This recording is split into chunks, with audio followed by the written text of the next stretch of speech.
So, good morning, everyone. This is our course Global Marketing 2, and this is our third chapter.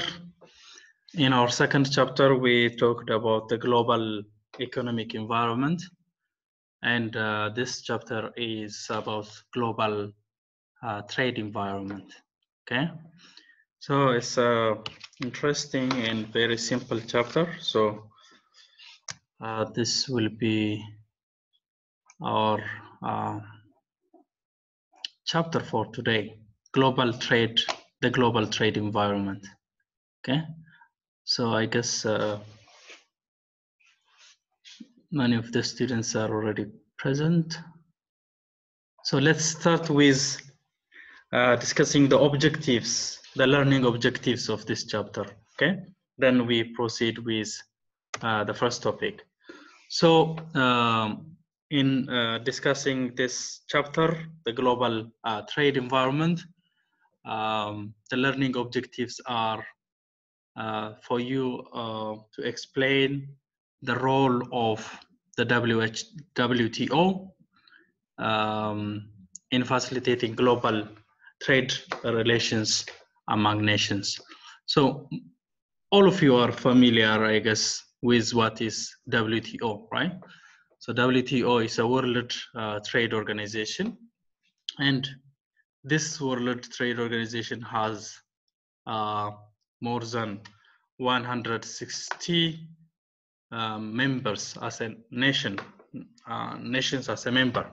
Okay, so in total, we, as you know, we have about 192 countries, right? So out of this 192 countries, 160 of them are members of the WTO. Okay, so actually there are also 3 that are not full members. They are called observers. So excluding those, about 160 of them are members of the WTO. Okay, and the next the next objective we have for this course is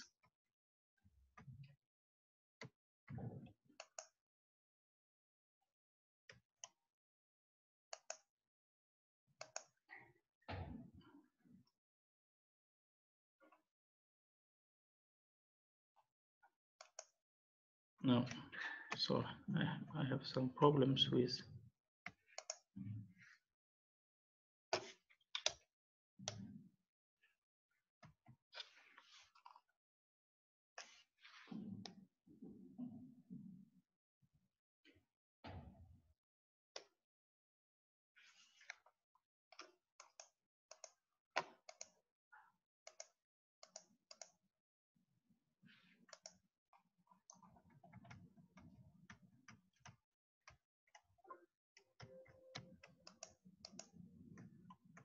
we have these problems this day, so I will just exit and try to open this again.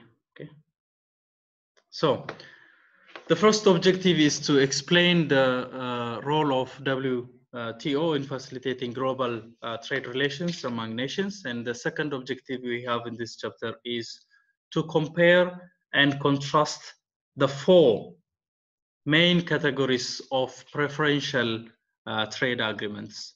So we have, you have heard of the NAFTA, which is North American Free Trade Agreement, but we also have Latin American Free Trade Agreement, we have Asian Free Trade Agreement, okay? We have European Union Free Trade Agreements. So we will talk about the major 4 preferential free trade agreements, okay? And the third objective is to explain the trade relationship dynamics among signatories of NAFTA. So the signatories of NAFTA are Canada, we have the USA, and Mexico. So these are the 3 members, okay, or signatories of NAFTA. And the fourth objective is to identify the 4 main preferential free trade agreements in Latin America and the key members of each. The 5th objective is to identify the main preferential trade agreements in Asia Pacific region. And the 6th objective is to describe the various forms of economic integration in Europe. And 7, describe the activities of the key regional organizations in the Middle East. And 8 is to identify the issues for global marketers wishing to expand in Africa. Okay, so we will be covering most of the free trade agreements, which are also regional. So we have this regional trade agreements, free trade agreements, and there is this difference, right? So there is a bilateral free trade agreement, okay?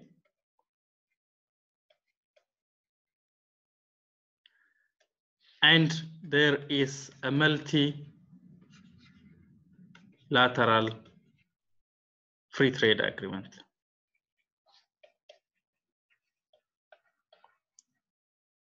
Okay, so when we say bilateral, it means a trade agreement between 2 countries. Okay, and multilateral means a free trade agreement or a trade agreement between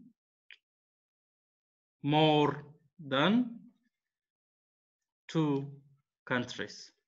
Okay, or you can say 3 or more countries. So this World Trade Organization is basically concerned about multilateral trade agreements. Okay, trade agreement among 3 or more countries. But it doesn't mean that bilateral trade agreements are not handled by WTO. If they are members of WTO, then they have to abide by the agreements or these rules signed by the members in WTO. Okay, so we have bilateral agreements, we have multilateral agreements. Okay, we have regional agreements, we have just free trade agreements. So regionals, for example, NAFTA could be considered as a regional trade agreement because it is a trade agreement among countries in North America. Okay, so the name itself is North American Free Trade Agreement. So it is a region in North America. And sometimes, for example, Korea might have a free trade agreement with a country in Africa, let's say. So the 2 are in different continents, right? We have Asia and we have Africa. So this is a free trade. It cannot be a regional trade agreement because there is no common regional identity between these 2 countries. Okay, so these are our objectives, and let's start with the general agreement on tariffs and trade. So this is like the previous name for WTO. So WTO, before this name, it used to be called the General Agreement on Tariffs and Trade. Okay, so this was a treaty among nations to promote trade among members, which was established in 1947. Okay, so it was a long time ago since this GATT was established, and WTO was established in 1995. Okay, so the agreement was signed in 1994, but it was officially launched in 1995. Okay, so this general agreement on tariffs and trade is intended to be multilateral and a global initiative. Okay, and it is about liberalizing the world trade on goods, right? So this general agreement on tariffs and trade has handled so many trade disputes. So as we have said, there are 192 nations in the world, 160 or more, because 3 of them are the observatories. Of them are members, okay, of WTO, and these members have regional agreements, have free trade agreements that they have signed. Just like the United States, Canada, and Mexico, they are all members, and they have this free trade agreement called NAFTA, right? But so we'll talk about what this free trade agreement consists of, okay? But sometimes they might have disputes, or there might be disagreements among these trading partners, okay? So it is up to the WTO, which was previously up to the General Agreement on Tariffs and Trade, to handle or to negotiate these countries and solve this problem between countries or among the nations which are members of the WTO, okay? But this General Agreement on Tariffs and Trade, it lacked enforcement power, and it was nicknamed as General Agreement to Talk and Talk because it was not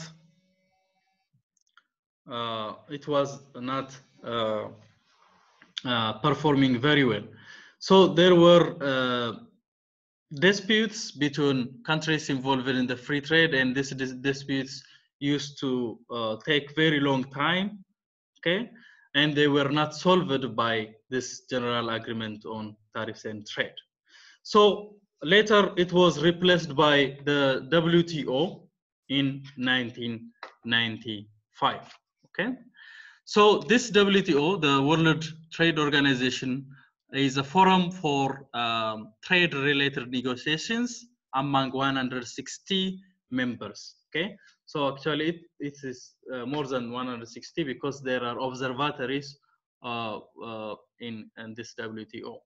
So this is based in Geneva, Switzerland, okay? So the head office or the headquarters is located in Geneva, and it serves as dispute mediator through, this is called the dispute settlement body, okay? So the WTO has different hierarchies. So there is the WTO head, then there are ministers of trade of different nations, okay?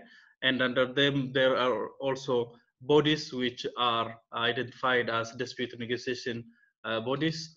So, or dispute settlement bodies. So these are groups of people who are selected from different countries and who are there or who are representing WTO and negotiating these countries who are having conflicts among them because of the trade, okay? So while these people are negotiating or trying to solve their disputes, then World Trade Organization used to give 60 days negotiation period, okay? So for example, let's say that there is USA and there is, for example, recently you can take Canada, okay? So recently the US is having some kind of problem with Canada because USA was trying to enforce tariffs on imports from Canada, if you remember, okay? But as the main objective of WTO is to promote free trade agreement, okay? And when we say free trade agreement, so members or these countries, they sign agreements so that they will not charge any tariffs or taxes on products imported from each of the these countries. Okay, so Canada, US, and Mexico has this free trade agreement. So that means products can be imported and exported between these countries free of tax. Okay, so they are not required to pay any taxes. Okay, it's a free trade agreement. So tax is just one part of the free trade agreement. There are other several things that when they sign the agreement, there are several other barriers that they agree on. Okay, just for now, let's assume that the free trade agreement between this country is signed, which means there is no tax, or they are not limited by quotas. Okay, so the thing, coming back to this negotiation issue, then US and Canada has this trade dispute. Okay, so before this issue is forwarded to the dispute settlement body, then these countries will be given 60 days of negotiation period, okay, where people from experts from WTO will be assigned as consultants to each of these countries so that they can explain these issues and try to clarify things between these two countries. Okay, but if these two countries cannot agree within this 60 days, then the panel, the 3-member panel resolution will be created within this 9 months, and this negotiation will continue. So there will be some decisions that will be taken by the dispute settlement unit, I mean dispute settlement body, and this body, for example, let's say in the dispute between USA and Canada, this dispute settlement body has found out that USA is the one creating a problem, let's say. Okay, so this dispute settlement body will charge USA or will take some measures on USA to correct or to negotiate these two countries. Okay, but the thing is, if USA thinks that it's not her problem or the problem is with Canada, then the USA can still go for the higher body, or they can complain to the higher body so that their case could be seen again. Okay, so after all this, and if the decision is final and USA has to take some measures, trade measures, to resolve these problems, then they will wait for additional 3 months until these negotiations are fulfilled by the USA, or until these decisions made by the appellate body is implemented by USA. And if USA is still not abiding by these decisions made by the dispute settlement body, then the WTO has the power to impose sanctions on WTO, on the USA. Okay, so I think it's clear. So when there is dispute, or when there is a conflict between two countries who are involved in a free trade agreement, then this dispute will go to the mediator called dispute settlement body. And this body will negotiate these two countries first using consultants. And if it's not possible to negotiate, or it's not possible to solve the problem with negotiation, they go for another solutions. Okay, and after all this, economists and law professional go through each details of these cases between these two countries, then a decision will be taken. Okay, and this decision is not final, as I've said.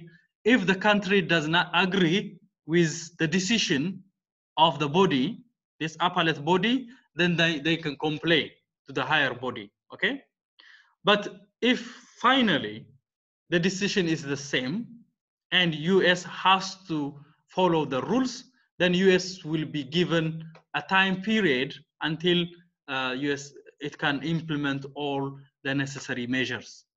Okay, but the WTO will wait like for, let's say, 3 or 6 months until all the measurement that USA is required to implement, and after 3 months, and if USA is not abiding or is not willing to take these measures to correct the problems, then the WTO has the right to sanction the USA. Trade sanction means WTO can restrict exports of the US to other countries. Okay, this is one measure, or restrict imports from other countries to the USA. So this is an enforcement power by the WTO. Okay, so as we have said, WTO is formed in January 1st, 1995. So compared to the GATT, or General Agreement on Tariffs and Trade, WTO has more power, we can say, okay, because this General Agreement on Tariffs and Trade was nicknamed as the General Agreement to talk because dispute used to last 10 years or more than sometimes without being solved, and the GATT has no power of enforcing some measures. Okay, so let's continue. Then let's talk about preferential trade agreements. So many countries seek to lower barriers to trade within their regions. So last week, if you remember, we have said that there are two major barriers, right? So first one is we call it a tariff barrier, right? And the second one is non-tariff barriers. Okay, so tariff barriers are like tax or quota. Okay, so you know tax, and quota means restriction. Okay, restriction on the number of, or restriction on the quantity of goods that would be imported to a country. Okay, and there are also non-tariff barriers to trade, or non-tariff challenges to international trade. This non-tariff barriers, we have said, are like bureaucracies. Okay, so the main idea of signing a free trade agreement is to lower, okay, if not avoid. So the best thing is, what WTO is trying to do is to avoid any barriers to international trade. Okay, but sometimes it's not possible to, so the alternative is to lower barriers to trade within the regions. Okay, so preferential trade agreements give partners or trade partners special treatment and may discriminate against others. Okay, so when we say the USA, Canada, and Mexico has a free trade agreement, so we mean this country trade without tariffs, without quotas. Okay, so there is no tax imposed on products exported from the US to Canada, or from the US to Mexico, or products exported from Canada to US, or from Canada to Mexico. Okay, but that doesn't mean that other countries' imports would not be tariffed. Okay, so the agreement is between these three countries. So if another country, for example, if Jamaica wants to export some products to the US, then this products will be taxed, right? Because the free trade agreement is between these three countries, or among these three countries. So that's why we say that this PTA gives partners a special treatment, partners of the free trade agreement, and may discriminate against other countries. Okay, so there are over 300 preferential trade agreements. There are so many trade agreements. And one important thing is, for example, we're talking about NAFTA, we're talking about Asia Pacific free trade agreements, there are Latin America free trade agreements, but the most important thing is all these free trade agreements has to be in line with the rules of the WTO. Okay, that is very important. So when we say NAFTA, NAFTA has its own rules or trade policies, okay? And Latin America has its own trade policies and trade rules. And others also have their own trade rules. But these trade rules in different free trade agreements signed by different countries has to be in line with the WTO rules, okay? So there are more than 300 preferential trade agreements among countries in the world, okay? But the problem is not all of these preferential free trade agreements are approved by WTO, okay? And the worst thing is WTO cannot tell these agreements or cannot nullify this agreement. So these agreements still exist, but most of these preferential trade agreements are not in line with the WTO rules. Okay, that's why there are so many disputes. Okay, so as we have already said, there are 160 countries, right, in WTO. But the problem is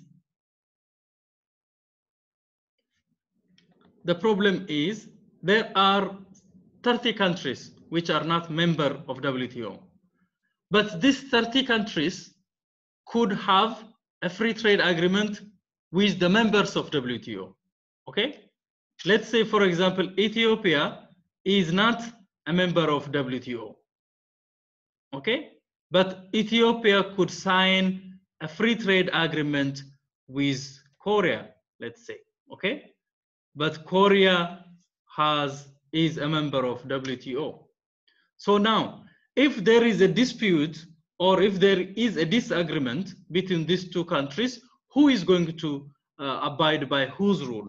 Okay, Korea is a member of WTO, so Korea must follow the WTO rules.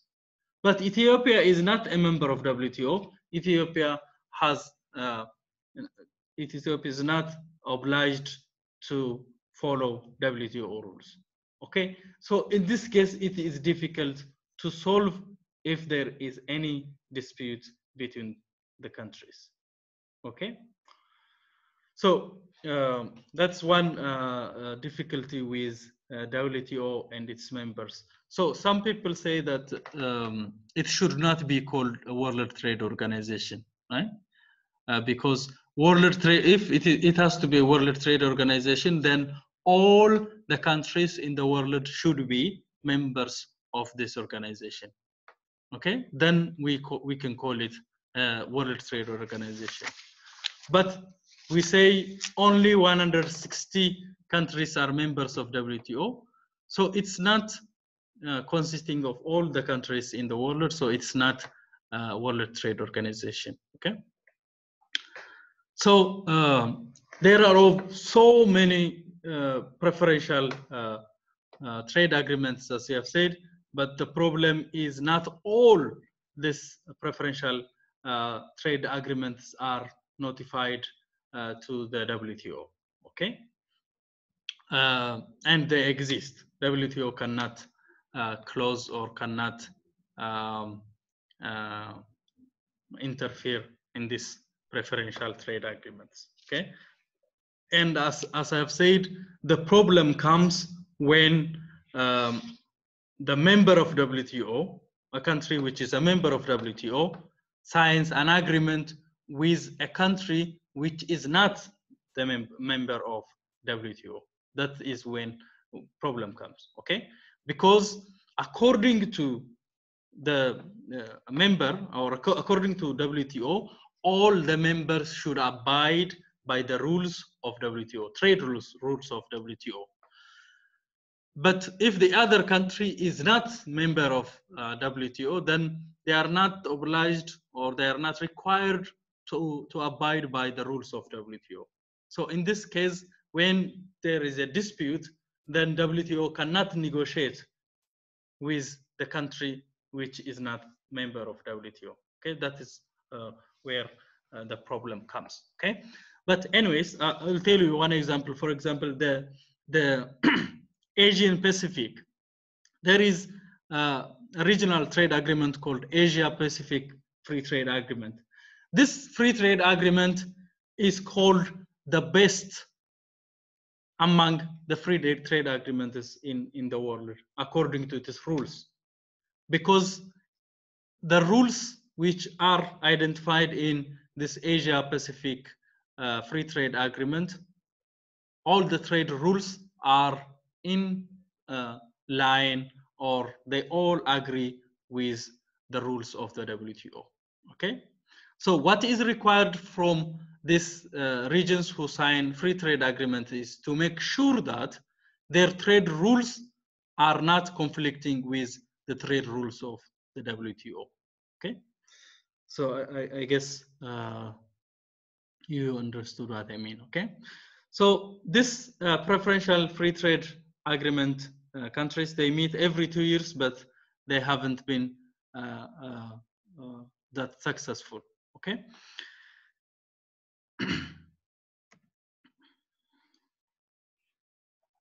So this is the hierarchy of preferential free trade agreements. So I'll just show you this, and after we will come back, we will discuss each one of them. So this hierarchy shows the hierarchy of preferential free trade agreements, okay, or free trades among or between countries, okay. So the first one is just a free trade agreement, which abolishes tariff barriers only, okay. And the second one is called a custom union, which abolishes or which avoids trade barriers, but plus some other called common extension tariffs or tax, okay. We'll talk about this. Then there is a common market, okay, and there is economic union. So you have heard of the European Economic Union, okay? So this is the last stage of a free trade agreement, okay? So when we come from here, from free trade agreement to economic union, then it becomes a very relaxed, or it comes to the point that these countries will finally be under one governing under one government. Okay, so if you take European Union, it's not fully an economic union, but European Union is around here. Okay, and other free trade agreements are evolving. So in the future, it's expected that this free trade agreements will grow and finally be an economic union. Okay, so where they have the same monetary policy, the same fiscal policy, the same governments even. Okay, so this is just a hierarchy of preferential free trade among the countries. Okay, I'll just give you 5 minutes and we will be back. Okay.